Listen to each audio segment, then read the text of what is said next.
negotiations needs to, in your mind, be subtly separated from the selling process. And here's why. Robin, you come in to sell me your service. And much like what Rita has to do, you have to sell it to me on its merits. It has to meet my specifications for marketing, just like your machine or your drugs might have to meet, or your chemistry might have to meet my specification, okay? Now, someplace in my head, I make a decision. I want to buy that. I can do one of two things. I can buy it the way you want to sell it to me, which includes price, delivered terms, conditions, everything else. Or I can decide I want to buy it a little bit differently than the way you want to sell it to me. Does that sound like we are setting up the process that we need to go through for negotiation? Now, then we have to dance through those differences. They may not appeal to you. You may not be able to make enough money. You may not like you may not have a comfort zone doing it that way. So the negotiations is not the selling process. The negotiation happens after the selling process. Example. Is it Harley? Yes. Harley, I have decided to buy from you. Now we'll negotiate. Okay. But if I haven't decided to buy from you, are we in a negotiation? Sure. Why? Because I want to sell you something. Yeah, but see, you're trying to sell me something, and I'm trying to say that selling is separated from negotiation. But it's the whole process of conversation, and we're talking around this issue of me making a living and you buying what I've got to sell. Okay, do me a favor. Take your pen in hand, take a couple notes. Look at note A at the top of page 3K. Note A says, there are usually two sales situations. First, when you try to convince the prospect to buy from you. Did you write that in? First, when you try to convince the prospect to buy from you. Now that's you trying to make a living selling me something, okay? It's real basic. That's sales situation. That may not be no negotiation. That's right. Second one, when the prospect tries to convince you, and we'll put this in quotes, that your price is too high, because it might not be price. Now, I need to drive this home because too many people think that negotiations is, in fact, the selling process, and it typically does. True negotiations don't start until someone wants to sell and has sold, and someone has already bought, and that there's just some differences separating them. For example, there's a world out there called bidding, and I don't know how many of you have to bid in your business, but you certainly understand the bid process. So just look at it for a second. One bid, I'll call it bid systems, is what we call the honest bid. And I put it in quotes because it's not meant to say something good about it as honest or dishonest. Now, when I say honest bid, here's what I mean by it.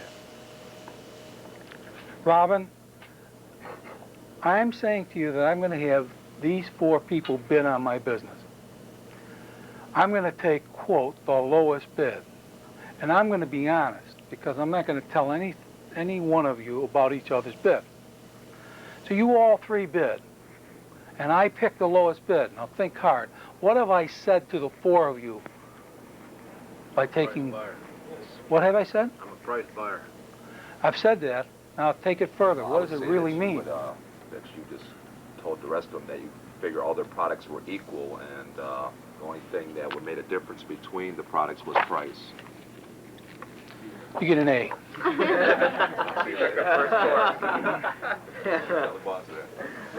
What I just said to you is, you haven't done diddly squat of a sales job for me. You have not convinced me you're better than Clark or Michelle. You're all the same. Because what I'm really looking for with the quote-unquote honest bid is for differentiation to happen. What I'm saying is just what Greg said. All things are equal. Make them unequal with the price. So when people come to me and say, well, how do I negotiate when they want a closed bid? I said, you can't. You haven't done a very good sales job. Because if Robin did a better sales job than those 3, I wouldn't take a chance of him having a lower price and then I have to take his instead of yours, I'd do something else, wouldn't I? Stay on with me, Greg. You're right there. Here's the next one. I'm going to give the other guy the last look. Now, I don't tell you this, but you know this. The world knows it. Just like you can't keep a secret between two people. You know what goes on. So in this scenario, I'm saying to you, okay, you four guys bid. Bob, don't worry. I'll give you the last look.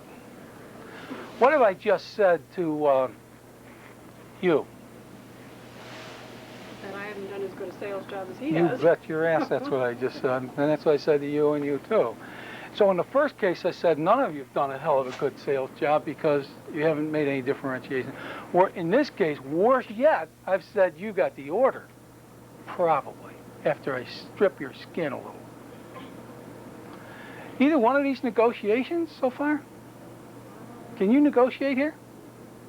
In this scenario? I'm going to give him the last look. Can you negotiate? If I were him, I could negotiate. We haven't gotten to him yet. I asked you. Probably not, unless he leaves the door open to do a little more selling on the differentiation. But Okay, but in that scenario, all you can do is wreck well, it. Bob gets to negotiate. All you can do is cut his profit even further, right? Yeah, I can make him have to really come down low. Yeah, you can. We'll talk about that in a little while. Maybe that's a good idea. Sometimes maybe it isn't. You got to be careful. Okay, now here's the one that I think is really important. Guess what? You can negotiate with him. You might not always win, but at least you can negotiate with him. There's no way to negotiate with this guy. This is a sales call. This says, wait a minute. I did a bad job. You want me to bid with 3 other people? I must not have told you something. I don't lay with those people. I don't even look like them. This one, I did worse than bad. I did a minus 100 job. You want Bob to get last look? Man, this is where I can negotiate. They want me to get the order. Now, life's tough, and negotiations has some interesting aspects to it. Certainly one of them is that it is a game. It is a game in some ways of misdirection. It is a game in some ways of manipulation. It is a game where bluffing / lying goes on. And all you need to do is understand that it does happen and you can make a choice to be involved in that or not. If you choose not to be involved in it, there's a good librarian job open in Bensonville because this is a tough part of selling and it does go on and you will feel terrible at times in the negotiation process. Especially down there. You've done the job, you know you ought to buy it, why not? What we're going to look at is the processes that go on only in that third case. So don't confuse yourself about those upper 2. That belongs in phase 1. Right? Okay. Now, that's what I meant by I have to separate the question or comment. Doesn't have to be a I question. would not want to participate in lying. So basically, you're telling me that I'm not going to be successful. You would not want to participate in lying? Yes, because that's not how I conduct business. I'm going to ask you to do me a favor.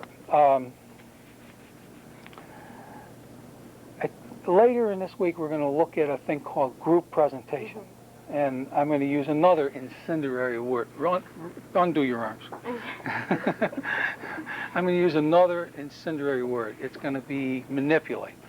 And I often have people say, oh, I can't do that. You're telling me I can't be successful. No, I'm not saying that. Part of keeping your attention in class, you haven't fallen asleep yet, is catching parts of your head on a nail like that, okay? Give me a couple hours to show you what goes on in the negotiation process, and then you relabel what I said at the lying and call it, you play poker. You don't play No. poker. Have you ever played poker? Anyone in the room play poker? You play poker? Do you play poker? Are you good at it? No. You're not good at it. Who's good at poker in the room? Robin, are you a poker player? Well, I haven't played in a long time, but I do Okay. okay when I do. Rita, it's a poker game. And it is, and remember the word game, it's in quotes, all right? It's a poker game. And there's money on the table, but it is game. And in the poker game, you look at your hand, and let's say that you have an excellent hand. So you raise as much as you can, because you know you're going to win. The likelihood of you losing with that hand are low. And everyone doesn't stay with you. Some people drop out. We don't know what kind of hands they had. But one person chooses to stay with you to the end. They have a pretty good hand too, but they lost. You lay down and you win. That happens 2 or 3 times in a row. Same person. And each time you only bet excellent cards. Every other time you folded, went up. You with me so far? There is a particularly big pot there. It's only you and that person that has tracked you a few times and lost left in the game. You don't have very good cards. You can do one of 2 things. Fold, or you can try and bluff that guy out. So you raise, and he folds. You don't have to show your cards. And you take that money. Did you lie? No, you didn't reveal all the information because you didn't have to. Excellent. And maybe that's Then what I'm going to ask you to think about doing in negotiations is not lying, Right. but not revealing all the information because you don't have to sometimes. Is that fair? Yeah. Now, was there an inference when you bet that maybe he had good cards? Because you're not dumb. Right. Yeah, you're inferring that maybe your cards are good. Is that what you're saying? Okay. Then hold that thought for a little while and see how it develops when we get into an actual negotiations, okay?